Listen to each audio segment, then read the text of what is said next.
संघटनाचे प्रतिनिधी येऊन एकच विनंती करू पुरके साहेबांना घरी बसवा म्हणून. ते म्हणून मला काही घेणं देणं नाही, मी ओबीसीत नाही, मी आता पाठवतो म्हणे.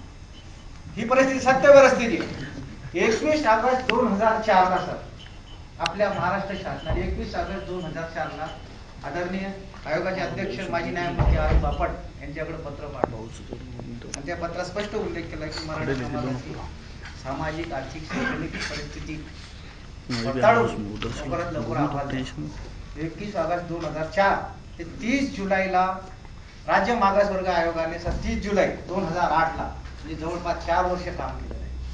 4 वर्षात आयोगाने आयोगाच्या सन्माननीय सदस्यांनी विविध संघटनाच्या बैठका घेतल्या, चर्चा केल्या, विविध जिल्ह्यात दौरे केले, सर्व समाजाची पाहणी केली आणि सर्वात महत्वाचं त्यांनी एक प्रश्न विचारला की मराठा आणि कुणबी सर्वात महत्वाचा प्रश्न होता. आपण सर्व पाहिले म्हणजे सर्वात महत्वाचा आपण पुरावा त्यांना दिला, ही फाईल आपण तुम्हालाही दिलेली आहे की मराठा ही जात नाही, हा न्यायालयाने आपण पुरावा दिला. मराठा ही name of nation not of the caste, हा न्यायालय सांगताय, मी सांगत नाही सर, त्याचा पुरावा दिलेला आहे, तो एक दिला. आणि शेवटचा त्यांनी एक महत्वाचा पुरावा विचारला आपल्याला की मराठा समाजात आणि कुणबी समाजात लग्न होतात का. आदरणीय खेडेकर सर, शशिकांतजी पवार यांच्या मार्गदर्शनाखाली आमचं काम चालू आहे. लग्न करायचं झालेलंच आहे खेडेकर साहेबांचं ताईचं. तर सर महत्वाचं आहे की आपण त्यांच्या लग्न पत्रिका TC सुद्धा आयोगाच्या अध्यक्षांना दिल्या. हे महत्वाचे पुरावे आयोगाला गेले आणि आयोगाचा अहवाल तुमच्याकडे आलेला आहे. आता त्याच्या पुढची स्टेप सर, आमच्या काही संघटनेचे किंवा समाज बांधवाच्या मनात काही गैरसमज किंवा कुणाच्या इच्छा असू नये, आयोगाचा अहवाल हा महाराष्ट्र शासनावर बंधनकारक नसतो. म्हणजे आम्ही हाही अभ्यास करून ठेवलेला, एखाद्या वेळेस शासनाने सांगा आयोगाचा अहवाल आम्ही स्वीकारत नाही, त्यांनी नाही म्हटलं म्हणून तुम्ही घरी जा. आम्ही ती अभ्यास केला, कारण हा समाजाची परीक्षा आहे, समाजाची प्रतिनिधीतून आमचं त्याच्यात अभ्यास करणं गरजेचं आहे. आणि आता ते समाजाचा आयोगाचा अहवाल हा शासनावर बंधनकारक नाही, लेखी कारण देऊन शासन निर्णय घेऊ शकतो. नंबर 1, ओबीसीत घ्यायला शासनाला काही अडचण नाही, कायद्याने नाही तर माझ्यानंतर अधिकारी बोलणार आहे, ते अधिकारी त्यांचे मुद्दे मांडतील, आम्ही आमचे परत मुद्दे मांडून गैरसमज दूर करून आम्ही पुढे जाऊ. 2 नंबर, ओबीसी द्यायला काही अडचण नाही. सर्वात महत्वाची सर अडचण, भारतात 1881 ते 1931 पर्यंत जाती व धर्माच्या आधारावर जनगणना झाली. 31च्या नंतर जाती धर्माच्या आधारावर जनगणना नाही. त्यावेळेस मराठा समाजाची नोंद ही कुणबी जातीत झाली. म्हणजे मागच्या वेळेस चर्चेत आपल्याला म्हणलं होते की कुणबी समाजाची नोंद म्हणजे कुणबी जातीत मराठा समाजाची नोंद झालेली आहे आणि महाराष्ट्रात ही संख्या 43%. ज्यावेळेस मंडल आयोग लागू झाला की त्यांनी 31चा जनगणनेचा आधार घेऊन ती संख्या महाराष्ट्रात डिक्लेअर केली. पण महाराष्ट्र शासनाने त्यावेळेस काय केले की 19% आरक्षण दिलेलं आहे. आता दुसरा मुद्दा आमचा आहे की आरक्षणाच्या ओबीसीचे मुद्दे वाढायला पाहिजे. आमचं म्हणणं आहे की 43% 19% गाळले समजा, ते समाज आहे त्यांना आमचा विरोध नाही, ते आमचे समाज बांधव आहे. त्याच्यात अजून एक मुद्दा मी क्लिअर करतो, भुजबळ साहेबांचा ह्या विषयाला विरोध नाही. सर्वात महत्वाचे गणगणे साहेब, त्यांचं म्हणणं आहे की मराठा समाजाला ओबीसीत घ्या पण मर्यादा वाढवा, हे त्यांची एक महत्वाची आहे. त्यांना 19% घेऊ नका, आरक्षण मराठा समाजाला द्या पण आरक्षणाची टक्केवारी वाढवा. मग टक्केवारीला मी तुम्हाला जो काही कायदेशीर मी कायदेशीर शब्द वापरतो कारण त्याचे संदर्भ आहे मंडळ आयोगाचे आपण घेतलेले, ते 24% देऊ शकतो.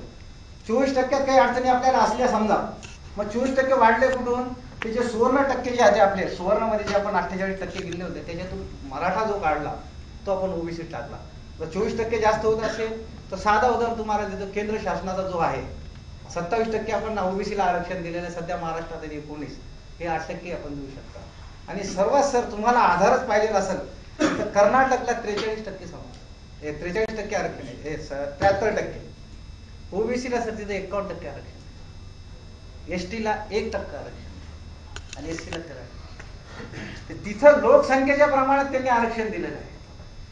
तुमचा तामिळनाडू झाला, कर्नाटक झाला आणि आता तर तुमच्या राजस्थान बीजेपी सरकार 65% पर्यंत आरक्षण गेलेलं आहे, काही अडचण नाही आहे.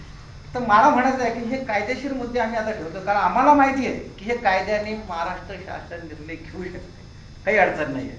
ओबीसी समावेश करणे आणि आरक्षणाची टक्केवारी वाढवणे, तर ही मर्माची सर्व संघटनेच्या माध्यमातून चालली, ही लोक चळवळ झालेली, असं तसं झालेलं आहे. तर लोकशाहीत शेवटचं निवेदन करतोय म्हणजे कायद्याने आता अधिकारी बोलले आम्ही त्यांची चर्चा करू आणि आम्ही आमचा मुद्दा कायद्याने मांडू, ते आमच्यापेक्षा काय तज्ञ आहे. लोकशाहीत 2 मार्ग असतात, एक सत्ताधारी पक्ष आणि विरोधी पक्ष. विरोधी पक्ष मागच्याच अधिवेशनात आपण आंदोलन वगैरे केलं होतं. मुंडे साहेब एखाद्या खेडेकरांनी बीजेपी तर्फे मांडला, शिवसेनातर्फे सुभाष देसाईंनी मांडला, आपले हदगावचे आमदार सुभाष वानखेडेंनी मांडला, अजून पटकरनी मांडला, त्यांनी मांडला. आणि आता राहायला समजा आपण निर्णय घेत नसाल तर तो एक मार्ग, तोही घेत नसेल नाही लोकशाही. बिलकुल बरोबर. मी शेवटची टिप्पणी लिहिली सर, थोडं वाईट वाटेल पण शेवटचा निर्णय आपण निर्णय घ्यायची मनापासून इच्छा, कारण आमचे तळमळ तुम्ही समजू शकतात, आबा चांगल्या पद्धतीने समजू शकतात, तुम्ही समजू शकतात.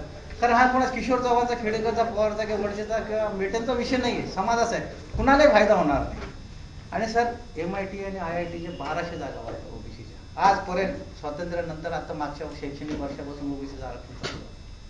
1200 जागा वाढल्या. आपली मुलं कधी जाणार? 4-5 मुलं मराठ्याची तिथं फक्त नावाला. 1200, 10,000 कोटी रुपये खर्च करते केंद्र शासन, कोण जाणार तिथे? म्हणजे MPCत बी नाही ना, आपल्या इथं बी नाही, काय नाही. तर हा एक झाला. तर शेवटचा मार्ग काय? मग तुम्ही देत नसाल तर तो एक मार्ग, आणि तोही उद्या सत्तेत कोण येईल मलाही माहित नाही, पण शासनाकडून कसं तर करून घ्यायचं हा अतिरिक्त मार्ग शेवटच्या मनात सामाजिक संघटनेच्या आलेला आहे. कोणत्याही परिस्थितीत आम्ही शासनाला ओबीसीत निर्णय घ्यायला लावू आणि आरक्षणाची मर्यादा लावू. हा तुमच्या अडचणी सांगा, अधिकाऱ्यांनी सांगा किंवा तुमच्या सांगा, ते आम्ही ऐकायला तयार आहे. पण घेत असतात घेत नसतात तर शेवटचा इलाज आम्हाला अतिरेकी मार्ग अवलंबावा लागेल. मग ते वाईट बोललो असं, पण समाजाच्या प्रेमातून बोललो आणि सर्व खेडेकर साहेब आणि शशिकांतजी पवार यांच्या मार्गदर्शनाने काम करतो. पण माझं कोणीही कार्यकर्त्यांनी, राज्यकर्त्यांनी वाईट ऐकून घेऊ नका. मला बोलण्याची संधी दिली. धन्यवाद. यायचं असेल प्रोसिजर असं आहे की कमिशन रिकमेंड करावं, कारण जात अधिकार शासनाचा नाही. इंडिपेंडंट कमिशन नेमलं पाहिजे. कमिशन सगळीकडे फिरतं, सूचना मांडतं, त्याप्रमाणे त्यांनी आता एक अहवाल आमच्याकडे पाठवलेला आहे. त्या अहवाल त्याच्यासमोर येईल आणि मग तो अहवाल मंत्रिमंडळाला पाहिजे. हे प्रोसिजर आहे. त्याच्यामध्ये तो रिजेक्ट करायचा, स्वीकारायचा, त्याच्यामध्ये काही क्वालिफिकेशन करून त्यांच्याकडे रेफर करायचा. त्या कमिशनची मुदत संपलेली आहे, त्यामुळे नवीन सगळे मेंबर अधिक चेअरमन हायकोर्टात पत्र लिहिलं होतं. त्याची आज मिटिंग आहे. ते 2 नाव इंडिकेट करतील, आपल्याकडे एकच पाठवतील. नाही सर, आम्ही 3 मागणी केलेल्या आहे. 3 रिटायर जजेसची नावं पाठवतील. त्याच्यातला एक आपल्याला सरकारला नेमण्याचा त्यातला अधिकार आहे. तो नेमल्यानंतर मग बाकीचे राहिलेले मेंबरचे जे मुलं संपलेले आहेत तिथं मग वेगवेगळ्या क्षेत्रातली माणसं आपण कमिटी मेंबर सुद्धा सर पूर्वी टप्प्याटप्प्याने झाला होता सर. त्यामुळे आता एकदा सर्व मेंबर एकदा अपॉइंटमेंट करणं आवश्यक आहे. नवीन आणि मग एकच वेळी पूर्वी काय झालं, एक झाला दुसरा झाला असे सर टप्प्याटप्प्या रिटायर होत गेले नाही की आपण नेमत गेलो. आता बॅलन्स राहत नाही. आणि मग तिथं काय होतं की ते निर्णय जे होतात ते मतदानावर होतात.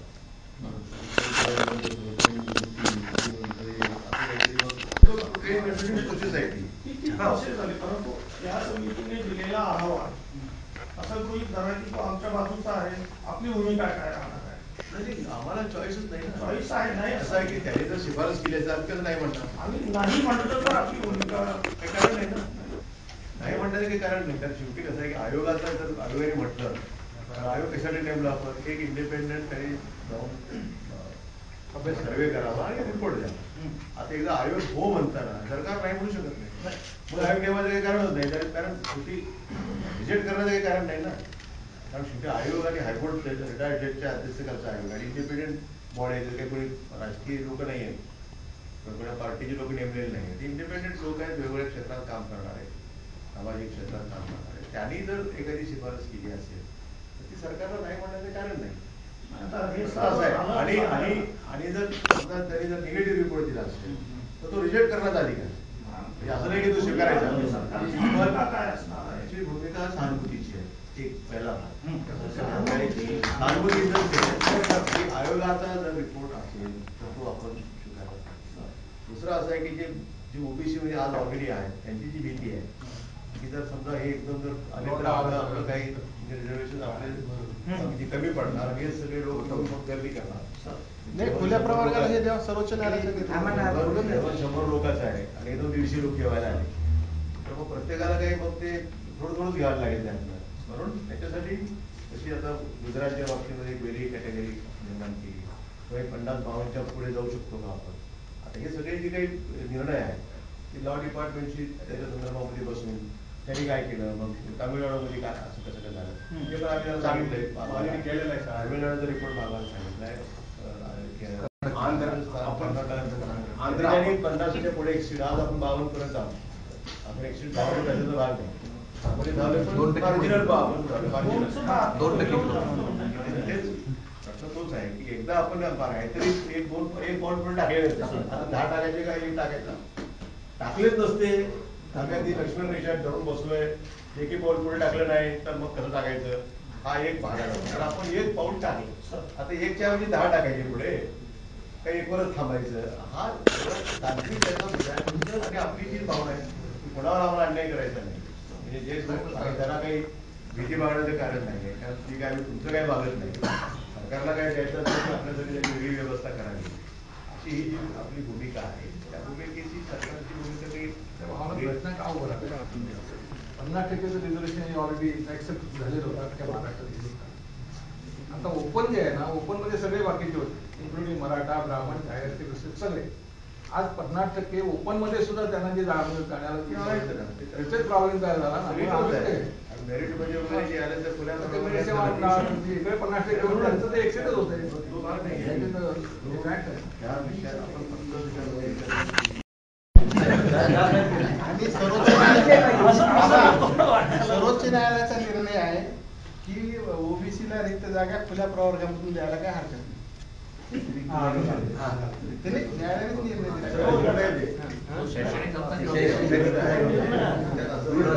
ओबीसीच्या जर जागा शिल्लक राहतात उलट निर्णय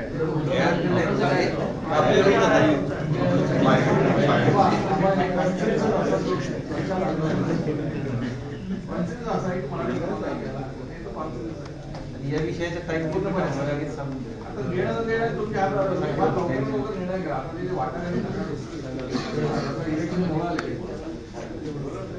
राजकीय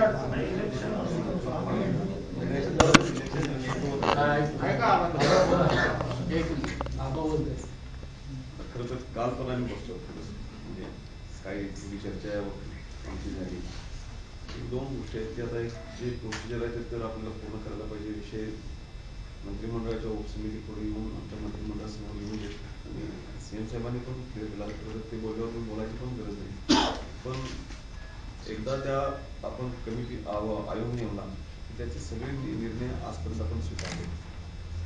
काल जो रिपोर्ट येईल, अहवाल येईल, तो येऊन देत मंत्रिमंडळासमोर आपण त्याच्यावर निर्णय घ्यायच्या बाबतीत कुठल्या अडचणी यावी असं मला वाटत नाही. दुसरा प्रश्न आहे की त्यातनं पुन्हा एक तणाव कुठला निर्माण होऊ नये आणि त्याच्यावरचाही मार्ग आपण सांगितलं की आरक्षण वाढवलं तर काय तणाव थोडासा आहे ते मिळतंय, त्यात कोण हिस्सेकरी झाले की मग लोकांना वाटतं आमच्या हक्काचं कोणतं घ्यायला नाही.